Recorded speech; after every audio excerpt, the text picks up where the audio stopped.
My name is Emily. I am currently a full-time homemaker, but I used to work in a hospital until retirement. I met my husband John when I was working at the hospital. John was working for a pharmaceutical company at the time, delivering medicine to the hospital. John was very sociable, and he was popular among the hospital staff. On days when he delivered medicine, the nurses would compete to see who would assist him. One day when there were a few people around, I happened to assist him. Then I found a note in the documents. The note had John's phone number and read, "I would love to have tea with you sometime." If one of the other competing nurses had found it, they would have contacted him right away. However, I didn't know who the note was for, so I was unsure who to deliver it to. I wondered if he was asking me to mediate with someone he was interested in. Since I rarely had the chance to see John and didn't know when I would again, I felt sorry and decided to call the number on the note. "Thank you for everything. My name is Emily. Could you tell me who Mr. John wants to contact? I found a note the other day and wanted to deliver it, so I called you. Thank you for your help as always." "That note was for you, Emily. I've wanted to give it to you for a while, but we rarely meet. I'm glad I saw you today." At that time, I was more passionate about my work than about romance. I wanted to use my knowledge and experience to help patients and give my best effort. "Thank you for your kind thoughts, Mr. John, but right now I want to focus on my job. Seeing your work every day, I felt that way. Would it be okay to start as friends if it's not too much trouble?" Afterward, John made an effort to appeal to me without affecting my work.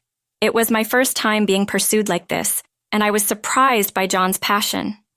Gradually, becoming attracted to him, eventually, John and I started dating and decided to get married.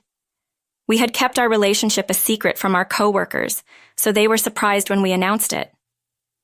"I thought you would stay single for life," they said. And I replied that I had thought so too. It's a fond memory now. Since both of our parents had passed away, we invited relatives and colleagues and had a modest wedding. After our dear son was born, our lives changed drastically and became very busy. As time went by, it was just John and me living a modest life with our pension and savings. John wanted to build a bigger house. But I think the size of our current house is enough. "It will be hard to clean if it's bigger," I said, and we decided on the size of our current house. Once we got married and started living together, John tried to impose the old-fashioned belief that men shouldn't do housework. Nowadays, he helps with shopping and taking out the trash, but it took a long discussion to get to this point. It took a long time just to get him to help with the trash, and I never thought that the peaceful life we finally achieved would be shaken by a trivial matter. I believed that these calm days would last forever. As a parent, I thought my son Mike's marriage would be a milestone in life. Watching him grow up, becoming an adult, getting a job, and marrying. I felt I had done my duty as a parent. Mike's partner, Julia, is a bright woman with strong opinions, a perfect match for him. I was grateful when Julia joined our family. I decided to quietly support and observe their new start without interfering. Mike and his wife Julia, who lived in a nearby apartment, used to visit our house often until Mike's job required him to live away. Julia wanted to learn cooking, and I got so involved in teaching her everything. Before I knew it, we had gone way over the planned time. Maybe it was a nuisance for the young couple. I thought I should apologize the next time they visited. Then one day, Mike came to me with a serious face to talk, and I braced myself for something unexpected. I thought maybe they were upset. It would be sad if they wanted to cut ties and move out. While suppressing my feelings, I tried to keep a calm face and asked, "What's wrong? Are you worried about something?" "No, Julia is pregnant." "Oh, congratulations. I have been expecting bad news," so my heart leaped with joy when I heard the announcement.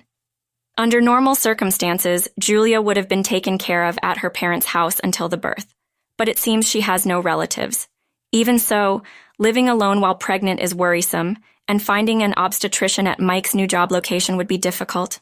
Julia wished to give birth at a nearby hospital, so she asked if they could live with us for a while, and I immediately said, "Of course." I was as happy about Julia's pregnancy as I was when Mike got married. What mother wouldn't rejoice at the news of her son having a child? I was certainly filled with joy. I remembered how when I was pregnant with Mike, and I had no relatives and was very grateful for the help of John's relatives. I decided to be as supportive as possible to make Julia's stay comfortable. After living together for a month, I thought Julia was comfortable, even if it's strange to say so myself. I prepared balanced meals and helped her with household chores within her limits as a form of exercise. Yet, amidst our life together, there was one concern. John and Julia were unusually close. They were so intimate that I sometimes wondered if something was going on. I had no concrete evidence, but some moments made me suspicious. As a result, there was tension between Julia and me. Julia seemed annoyed by my presence, trying to follow her doctor's advice and go out for walks, secretly buying and eating sweets. When I found a lot of candy wrappers in Julia's room, I thought it wasn't good for her and decided to talk about it. "Julia, did you buy all this and eat it yourself? Is my cooking not enough for you?" "Yes. It's a bit too little, and the taste is too bland for me. I'm pregnant, so I thought I should eat for two." "Eat for two, huh? That's an old-fashioned idea. Nowadays, rapid weight gain during pregnancy can increase risks during childbirth, you know." Yes, I get it. I understand. I won't do it anymore.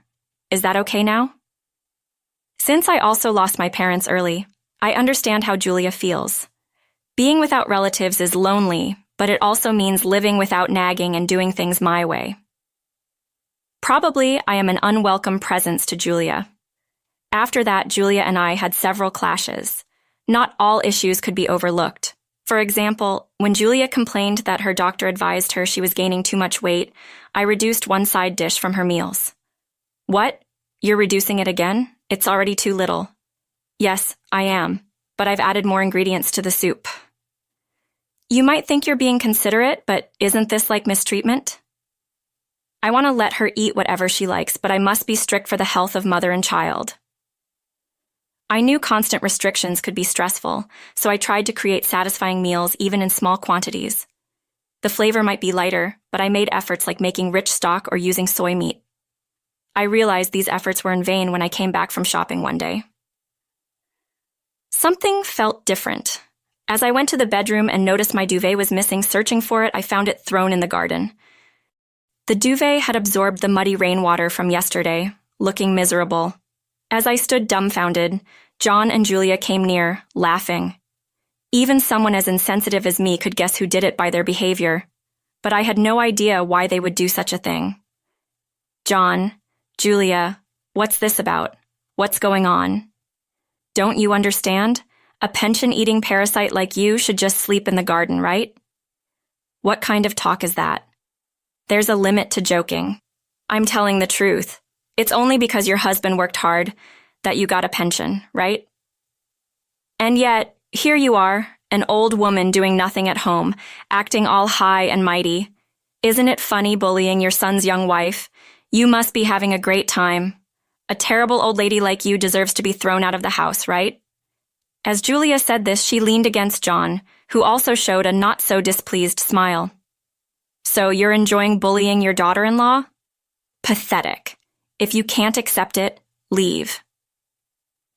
Hearing those cold words from the man I had loved, I wondered if he was the husband I knew. Shocked, I realized there was no one in this house on my side. I decided to protect myself. Understood. I packed my essentials and a few clothes into a bag and the rest into a cardboard box. Then I loaded everything into my car's trunk and left the house. I lived in a hotel while searching for a new place.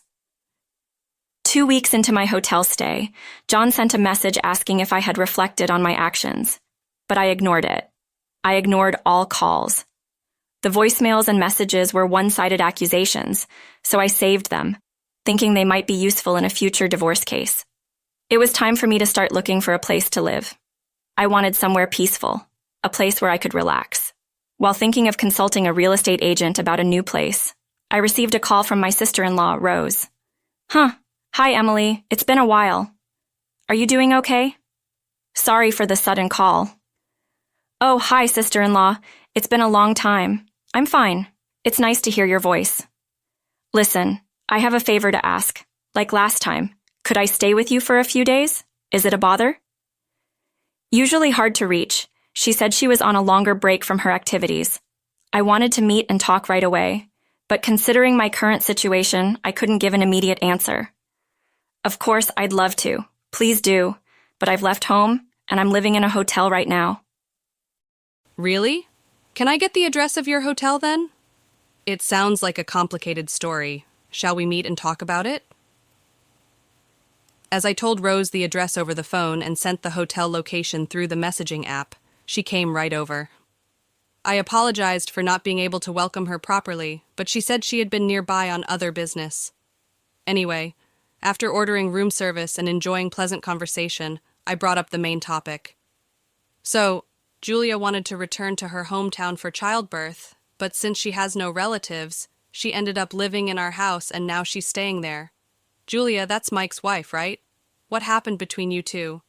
I explained everything in order. Initially, I got along well with Julia, but somehow she started to dislike me. As my relationship with Julia worsened, John and Julia got closer. My duvet was thrown in the garden, and after being verbally abused, I left the house. John is such a fool to think he'd join in and drive his wife out of her home. Emily, what are your plans now, given the situation? I'm considering divorcing John. I was thinking of finding a place where I can live alone. Rose, who acts quickly once she decides something, suggested we first go to the house together the next day. Even if I was set on divorce, it would be better to talk it out first. Her words were a relief to me. I wanted to change my situation, but I hesitated to go back to that house alone. I'm sorry for involving you in our marital issues. What are you saying? You're my dear sister-in-law. Don't worry about it. John is getting too cocky. We need to put him in his place. The next day, I decided to return to the house alone for now. I had already informed John that I wanted him to fill out a divorce form. The person who welcomed me when I rang the doorbell was Julia, with a visibly larger belly. Finally decided to divorce, huh? Don't you realize you've been a burden to my father-in-law? Julia threw snide remarks at me, seemingly trying to provoke me. Ignoring her, I went to the living room where John was sitting on the sofa, arms crossed. John, as we discussed before, let's get divorced. I placed the divorce papers I had gotten from the town hall on the table. John tore up the divorce papers as soon as he saw them. Puzzled, I stared at him, and John gave me a meaningful smile. So, you're pretending to want a divorce to get my attention, huh? Cute. Are you jealous of Julia? John's smile disgusted me. And I backed away. I don't understand. What are you talking about? Sorry, but I have no such feelings as trying to get your attention or jealousy. There's no way I would feel that way about someone I no longer care about. I spoke calmly, without inflection. John began to explain, surprised by my unexpected reaction. He said he got close to Julia because he wanted me to get jealous. If I apologized to John out of jealousy, he planned to live as if nothing had happened. He said there was no need for a divorce and that I was his only wife. But my heart couldn't change just because he said that. If he truly cared about me, he would have shown his love differently, and I wonder why he didn't act sooner. My heart has already drifted away from John. It's too late, even if he's kind to me now. Wait, please, I'm sorry, but my decision hasn't changed. I want a divorce, I said firmly. Lucky you, father-in-law. She's been whining about wanting to leave you all this time, right, Julia? John snapped at Julia. Can you be quiet for now, Emily? Just to confirm, do you want a divorce? John asked. Are you stupid? Emily isn't someone who jokes about such things after all these years together. What have you been seeing in her? Why is my sister here? Rose entered the living room, using the key I had given her. John was stunned, and Julia, who knew of her by name but likely saw her for the first time, looked bewildered. Are you my father-in-law's sister? I'm so sorry, I haven't greeted you yet. Nice to meet you. I'm Julia, Mike's wife, Julia said politely. Oh, how polite of you. Nice to meet you too. So, you're the person who bullied and drove out my dear sister-in-law? Rose's eyes weren't smiling as she held back her anger. Turning to me, she said, Sorry for the strange way of putting it. I shook my head to imply that it was completely fine. In reality, I had worked as a doctor in this town until my retirement. When Rose was seriously ill, I was the surgeon who operated on her. I was just fulfilling my duty as a doctor, but Rose seemed grateful. Since I told her I would be happy if we could get along, we had a good relationship for a long time. Even after I met John and became his wife, our relationship as sisters-in-law remained unchanged. We laughed at how strange fate can be. Contrary to what Julia said, I'm not a greedy person. I worked hard and saved, and now I have $100,000 in my bank account. Julia doesn't know. But this $100,000 is in a different account from the one I usually use. Since John lied about our household running on his income, Julia believed him. Oh, is that true? Then the money for this house is Emily's. She has been shouldering all of it. But if they get divorced, John will have to pay for everything, sister. I'm telling you, I'm not getting divorced, John said. Still the same fool, John. Still saying that. You brought this on yourself.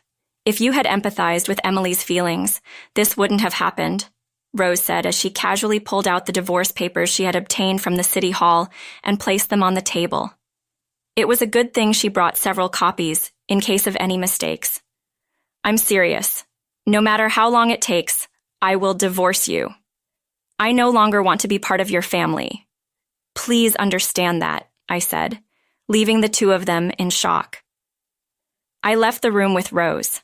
I was prepared for mediation or court, but a few days later, things started to move unexpectedly. Surprisingly, the divorce from John was finalized smoother than I thought. The main reason was probably Rose's scolding. Also, the fact that I didn't demand damages but instead secured a pledge that we would never interact again might have been effective. Whether it was because I stopped doing household chores or they realized the financial situation, Julia seemed to be trying to keep me from leaving. I got messages through John, but I found them bothersome and blocked them. They probably needed a maid who would also pay them, but I was no longer a part of that household. Rose, concerned about my hotel stay, introduced me to a real estate agent she knew well. The properties they showed were appealing, and it seemed like I would make a satisfying choice from those. I chose a comfortable place and signed the contract. Finally, I found a place where my heart could settle. Since I had few belongings, I managed the move by myself. While arranging my new residence, my main concern was about Mike. Although my marriage with John was over, my blood-related son was still family. I had kept the truth hidden, not wanting to disturb Mike's work, but I thought he wouldn't understand without knowing the full story, especially about the divorce. It was distressing, but I decided to call and explain the situation. Hello, Mike. Sorry to call during work. Do you have a moment? I asked. It's been a while, Mom. No, I just finished. What's up? Mike responded kindly. Despite the sudden call, Mike responded kindly. His kindness gave me strength, and I confessed everything. I explained Julia and John's behavior since the joint living arrangement started and why I had to leave the house. There was anger in Mike's usually calm voice. I'm sorry, maybe I should have kept silent about it, I said. No, I'm glad you told me. What Julia said was completely different, so it's good to know the truth, Mike said. Mike had been told by Julia that she was being bullied and was struggling a lot. He wanted to believe Julia's words, but with no evidence and unable to doubt his mother, he was conflicted. So, do you have any proof that Mom bullied or harassed you, like recordings or photos? What? Just my word isn't enough? Can't you protect your beloved wife? Mike asked harshly. Julia was sniffling and saying something, but Mike responded calmly, If you're being treated badly by my mom, you can come to my place. It's a bit small and far, so it might be inconvenient, but you'll be away from Mom. Okay, thank you, but I'll try to endure a little longer, I said. Even over the phone, Mike felt there was a lack of credibility in Julia's story. A few days later, when Mike visited my new home, he seemed mentally exhausted. What's wrong? Are you okay? Did she say something? I asked. I'm not sure how to explain. Essentially, despite my logical arguments and reprimands, Julia reacted with anger. Far from being reflective, Julia blamed me. It's not my fault you left me alone. John loves and protects me, Mike said, shocked. I was so shocked. I was at a loss for words. Anyone would be. I still can't believe it's real. It feels like a bad dream. Realizing that my ex-husband and daughter-in-law had nurtured love, I remembered how unusually close the two of them had been. My unease hadn't been just a misconception. Even I was so dumbfounded that I couldn't find the words. Mike must be even more shocked.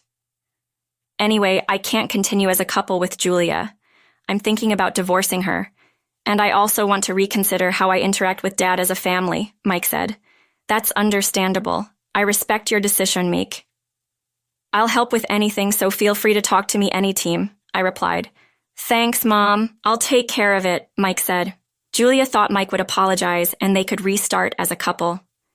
However, she was taken aback when Mike brought the divorce papers and reacted irrationally with complaints and accusations. Ultimately, they decided to discuss it through a lawyer. The evidence was ample, as I had kept a detailed diary of their behavior while Mike was away.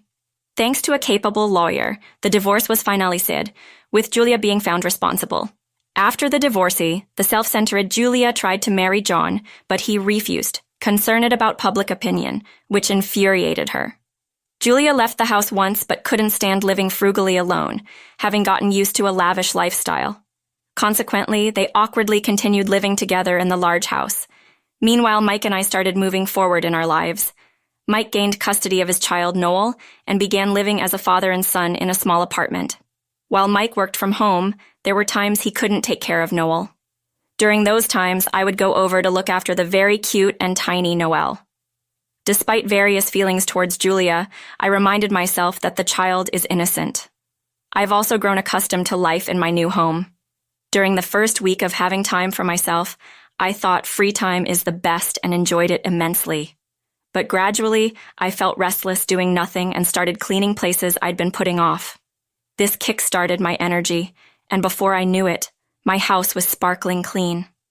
Eventually, I ran out of places to clean, and once again, I had too much free time on my hands. I began to feel it was a waste just doing housework. With some savings, I thought about starting something new, but wasn't sure what to do.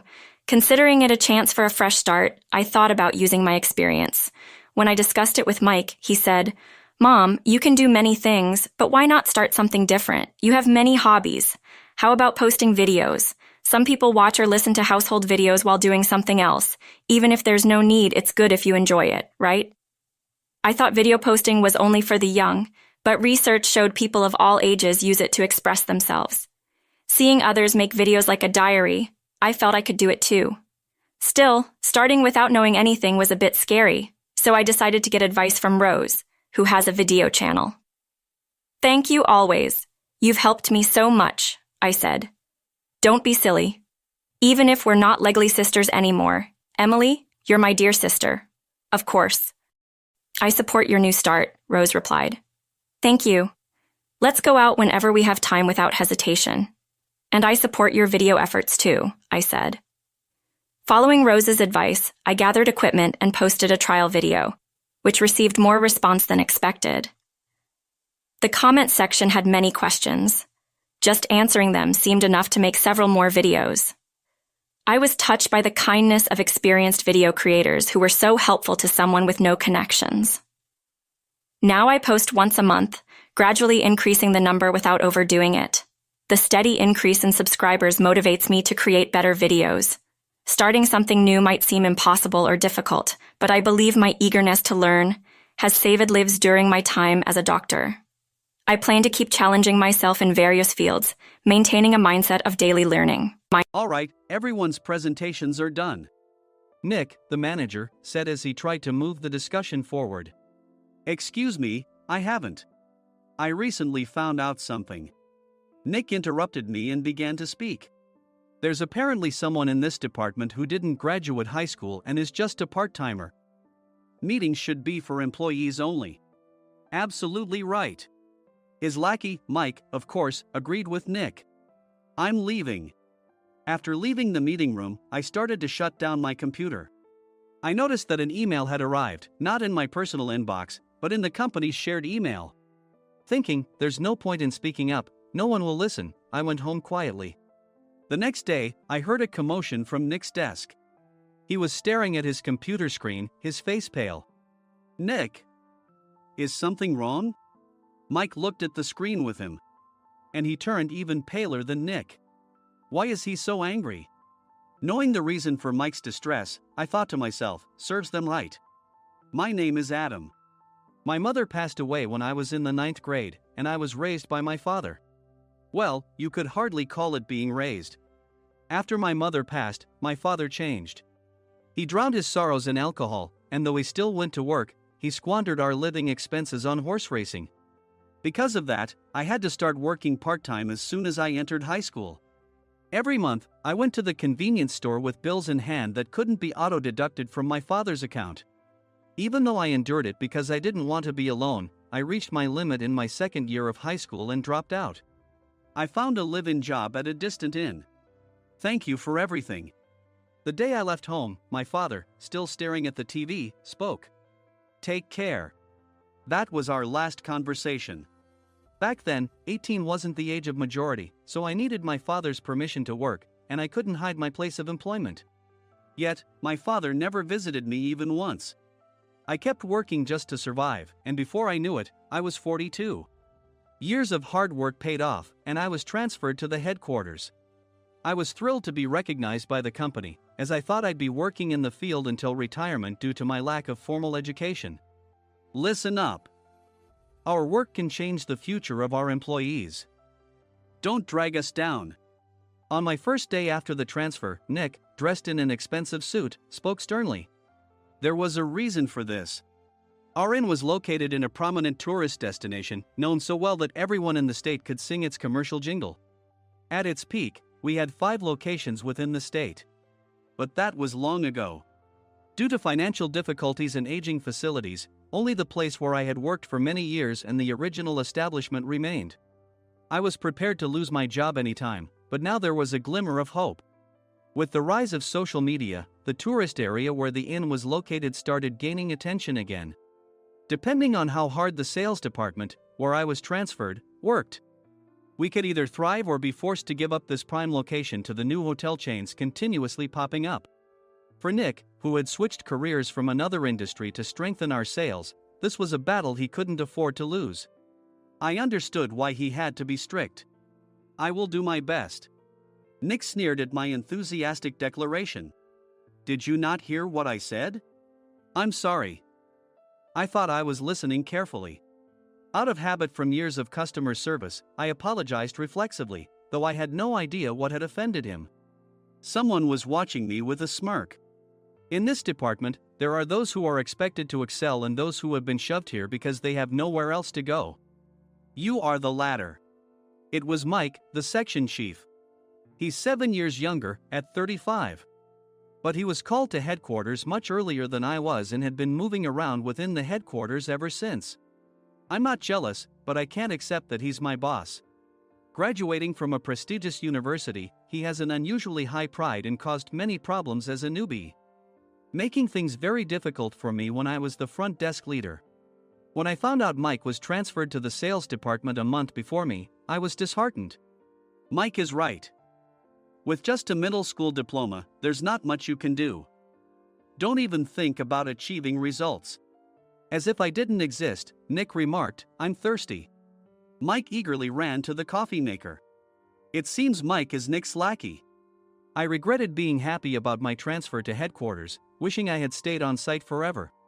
Send a direct mail to every company on this list by the end of the day. Nick only assigned me tasks that even a new graduate could handle. What? There are over 1,000 companies. You want me to send to all of them by today? Yes, if you and your fellow misfits split the work, even those with nowhere else to go should finish by today. I glanced at the employees typing away expressionlessly. They were worn out from customer service, only thinking about leaving on time, or were women reassigned after having children, with zero motivation for work.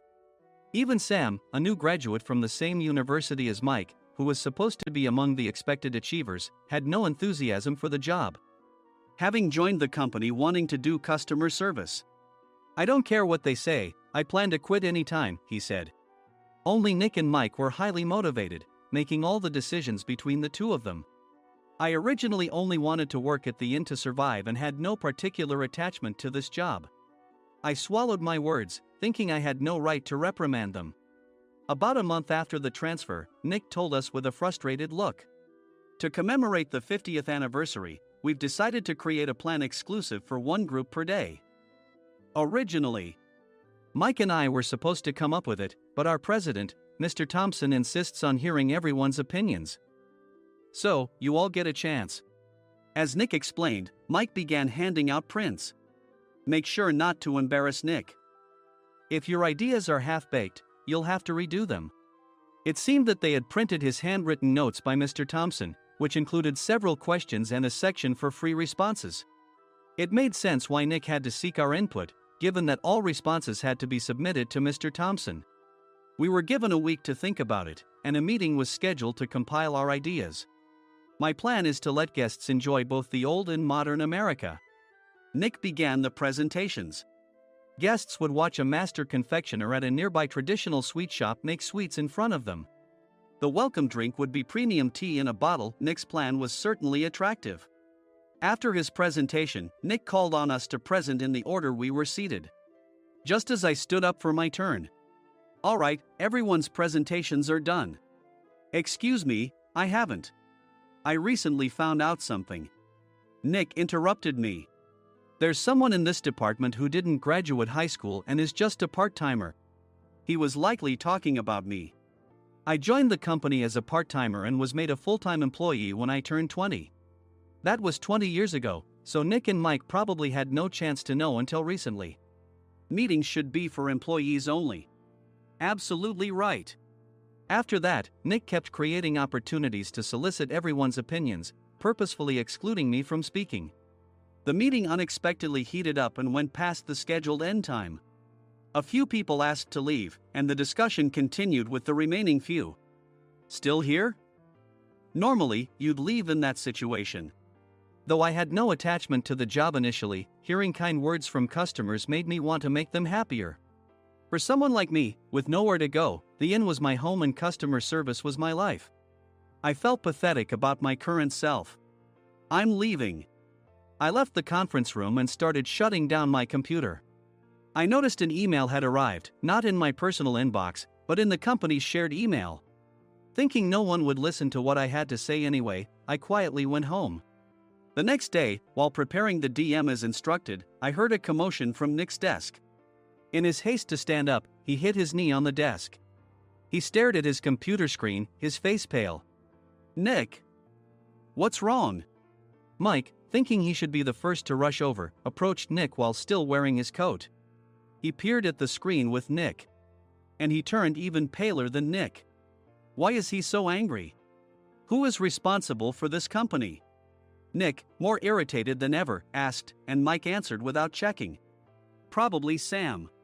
Sam wasn't there because he was attending a morning training session for new hires. Nick gave up on getting angry and returned his gaze to the screen. They were looking at an email that arrived right after the end of the working day yesterday. Apparently, no one, including me, had checked it before leaving. The email was from a large company that used us for their annual employee trips. The president and executives of that company also frequently used our services personally. President of the company, Mr. Mason himself, had declared that neither he nor his company would ever use our services again. Well, some companies cancel their employee trips or stop using our services due to financial struggles. Let's just move on. Mike kept wiping the sweat from his forehead with a handkerchief. Knowing why Mike was so agitated, I quietly watched their interaction. Do you know how much revenue we get from that company? We can find other guests to fill the rooms, but we'll lose the banquet costs, gift shop revenue, rental car fees, and more. Moreover, the gifts were supposed to be prepared by the traditional confectionery shop involved in Nick's proposed plan. If it's known that we incurred such a huge loss at this critical time, Nick's position in the company would be jeopardized. Nick took a deep breath, seemingly trying to calm himself. All right, Mike. Go to New York right now and apologize to Mr. Mason. What? You're coming with me, right? I have urgent work to do. I trust you, which is why I'm entrusting this to you. Please. Mike, believing Nick's sincerity, agreed with a determined look on his face, saying, yes. That's Nick for you. Even if Mike went to apologize, Nick would shift all the blame onto him if the client didn't change their mind. Well, it was Mike's fault to begin with, so it served him right. About 3 hours later, Sam answered a call from somewhere and repeatedly apologized, saying, I'm very sorry. Everyone watched to see what was happening. After ending the call, he informed Nick with a weary tone. When Mike arrived at the client's company, he only made things worse, further infuriating Mr. Mason. He was demanding, get his boss here immediately. It was no wonder Sam was exhausted, dealing with such a call right after returning from training. What is that idiot doing? Alright, Adam, you're coming with me. If sacrificing Mike didn't work, then I must be next. Normally, I'd want to refuse at all costs, but I saw an opportunity in this situation. If I can be of assistance, I'd be happy to join you. I obediently followed Nick, and we flew to New York. When we introduced ourselves at the reception, it became clear how serious the situation was, as the receptionist personally escorted us to the president's office. Angry voices leaked through the door, making both Nick and me uneasy. Excuse me. I'm Nick, the supervisor. I understand my subordinate has caused you trouble, and I deeply apologize. Nick, with his experience in the corporate world, knew enough to offer an apology before excuses. However, his customer service skills left much to be desired. I sighed as I saw Mike trembling like a small dog in the corner of the room. What kind of training are you giving your subordinates? Mr. Mason glared at Nick with a red face. The intensity of his gaze made even Nick take a step back. Regrettably, I joined this company only 2 years ago and was unaware of Mike's issues. I should have identified his shortcomings sooner. Indeed. I should have realized sooner. No sensible person would come to apologize and then give a lengthy presentation on the drawbacks of not using their in. Nick froze, his mouth slightly open. Suspecting the worst, I picked up the documents that had fallen to the floor. It seemed Mike hastily prepared these documents on the plane, listing the disadvantages. Disadvantage 1: if you change the venue for the company trip, employees might suspect it's for cost-cutting reasons, leading to a negative impression. Reading it aloud half-jokingly, Nick snatched the papers from my hand and checked the contents with a furious expression. Among the stack of documents was a receipt from a nearby convenience store's copy machine. I felt a pang of dread, hoping he hadn't shown the receipt as well. What do you think he said when I asked what kind of nerve he had to do this? I'm very sorry. Faced with the dire situation, Nick must have thought there was nothing left to do but apologize. In a voice smaller than I'd ever heard from him, he uttered words of apology. He said, "I'm a Harvard graduate. I don't believe I said anything wrong." Mike! What have you done? Forgetting his plan to pin the blame on Mike, Nick yelled loudly, even in front of Mr. Mason. I didn't do anything wrong. You're still saying that? Look at him. Mike pointed at me with a shaking hand. I was assigned to headquarters in my 20s and now I'm a section chief. This guy only made it to headquarters at 42. Everything I've done proves I was right. So why are we losing the contract? Having said his piece, Mike collapsed to the floor. Of course. You were sent there because you had nowhere else to go. Mike never expected to hear such words from someone he looked down upon. He lunged at me, and Nick hurriedly stepped in to stop him. Mr. Thompson told me Mike is a quick thinker, and to take good care of him.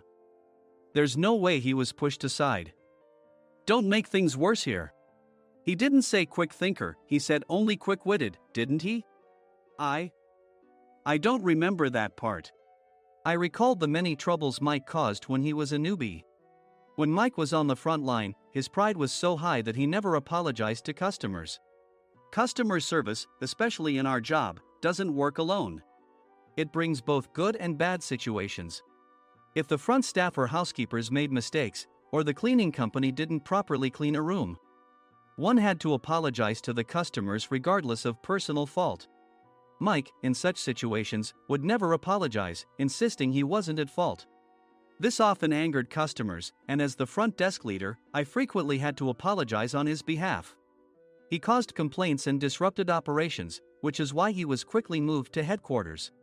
In departments where he didn't interact directly with customers, his quick thinking was beneficial and things went well. But it seemed his flaws were starting to show. Corporate reservations are supposed to be entered into the system by the sales representative. But a quick check yesterday revealed that more than 10 items were missing from the client's reservation. The handover document clearly stated what needed to be prepared. Why didn't you enter it into the system? Why do we have to give them special treatment? Filling rooms near the banquet hall, setting up all the food in advance. Specifying the brand of wine, they're too demanding. No wonder he always angered customers, I thought, feeling a headache coming on. Grouping them in rooms near the banquet hall is for our benefit too. It makes it easier for the staff to set up beds and serve breakfast since everyone's schedule is synchronized. As for the other requests, Mr. Mason suggested them to lighten our load. I didn't know that. Nick finally seemed to realize that Mike was the one who had angered the client. What did you say to them? I just told them we wouldn't give them special treatment anymore. We shouldn't waste effort on things that don't bring in money. I was utterly exasperated at his lack of understanding of customer service. Of course, we shouldn't comply with unreasonable demands. But carrying over successful practices from past stays makes customers feel remembered and enhances their experience. Good memories encourage repeat visits. That's part of our job. I looked down at Mike, who was sitting on the floor. In our job, nothing is a waste. Mr. Thompson likely moved you to the sales department, hoping you'd finally understand this. How do you think he feels now that you failed to meet his expectations? Mike, tears in his eyes, fled the president's office. I was amazed he still hadn't apologized. You have it tough, Adam. It's okay, we're all employees of the same company. I deeply apologize for this disrespectful incident. Especially after all the care you've shown us. If it weren't for you, Adam, I really would have stopped staying here. When I heard you were moving to the sales department, I was willing to reconsider if you handled it. Seeing us talk so amicably, Nick's face contorted. Do you two know each other? Adam's service is excellent. I always requested him specifically. Normally, we don't accept specific staff requests, but we made an exception for Mr. Mason, adjusting my shifts accordingly. He had personally stayed at our hotel just before my transfer, and during casual conversation, I mentioned, I'm moving to the sales department soon. If I hadn't told him then, things could have been much worse. Please continue to take care of us. I look forward to it. On the return flight, Nick awkwardly offered me a can of beer. It's still working hours. Of course, I had no intention of forgiving him for a single beer. Nick might try to pin everything on Mike and avoid any consequences. While pondering this, a startling fact came to light. Nick, the tea bottles for the plan have arrived. I handed Nick a bottle labeled with our inn's name. They look good. What are you talking about? These are plastic bottles. I had assumed we would use the trendy, high-end bottling tea. But what arrived were ordinary plastic bottles of tea with customized labels. The only unique aspect was the label, which had the inn's name, making it look customized. Upon further investigation, I discovered that a substantial amount of money was set to be paid to the tea company. It was priced like bottling tea. Does this plastic bottle really cost $100 each? The tea inside is specially blended for us. The extra cost is for that. Wouldn't it be better to use another tea company? Or is there a specific reason we must use this one? As Nick continued to make excuses, I showed him a printed email. I informed the tea company's president, Mr. Mitchell, that we discovered irregular payments and he confessed. He said you two were high school classmates and planned to split the extra money. That idiot. Why did he confess? That's not important. You should worry about yourself, this could turn into a police matter. Opening the bottle cap, I suggested. How about calming down with this tea? It supposedly has a relaxing effect. Nick drank the tea frantically. In the following days, decisions were made about their fates. Mike was reassigned to the General Affairs Department, with no chance of transfer or promotion, as per Mr. Thompson's orders. As for Nick, since the payment to the tea company hadn't yet been made, he narrowly avoided legal trouble. Instead, he was encouraged to leave the company, and to avoid further complications, Nick submitted his resignation. Rumor has it that connections between HR departments have made it difficult for him to find new employment. Even though it was good to have those two gone, something unexpected happened in the sales department. Everyone became motivated and united in refining the 50th anniversary plan. In the end, my plan was adopted. We collaborated with the Tourist Information Center to provide personalized guides. The plan, tailored to the number of guests, was truly special for the 50th anniversary. Hey, is Adam's family coming to stay? I immediately booked that special plan for my family. Sam noticed it on the reservation list and quickly picked up on it. Yes, I'm inviting my father. That's great. I might invite my parents too. I lacked the courage to face my father just as Adam. But here, with the confidence Mr. Mason praised, I felt ready. The 50th anniversary plan was a perfect opportunity to reconnect with my father. I hoped to bring back the days when we could laugh together as we once did.